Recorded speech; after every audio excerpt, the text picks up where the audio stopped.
আমরা তো নবীজির তুতু মোবারক হাতে নিতে পারি নাই, আমরা তো নিজের মুখে মালিশ করতে পারি নাই, আমরা তো নিজের বুকে মালিশ করতে পারি নাই। শুধুমাত্র ইয়া রাসূলুল্লাহ বলেছি, তাতেই আমি বেদাতি হয়ে গেছি। শুধুমাত্র নবীকে দাঁড়ায়া সালাম দিয়েছি, তাতেই আমাদের বন্ধু ফতোয়া দিয়েছে। তারা কি ওই বুখারীর হাদিসটা পড়ে নাই? হযরত উরওয়া বলে, রাসূল ওযু করতে লাগলেন, কানু ইয়াকতাতিলুনা, নবীজির সাহাবায়ে কেরাম আজকে আপনারা ভিড় করছেন মাহফিল শোনার জন্য।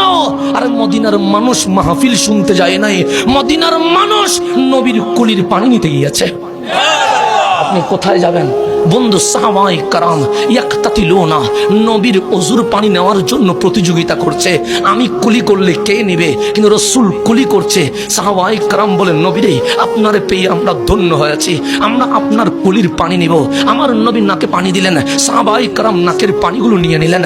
আমার নবী কদম মোবারক দ্রুত করলেন, সাহাবায়ে কেরাম নিয়ে নিলেন। হযরতে উরওয়া বলছে, যারা সামনে ছিল ওরা নবীর ওযুর পানি মুখে বুকে পিঠে লাগাইলো, কিন্তু যারা দূরে ছিল ওরা তো পায় নাই। তো ওরা যারা পায় নাই ওদের কি হয়েছে? যে যারা পায় নাই ওরা সামনের দিকে এসে যারা পেয়েছে তাদের পিঠে মুখে বুকে চুমু দিয়া বলে, তুমি তো ধন্য হয়েছ, নবীর ওযুর পানি পেয়েছ।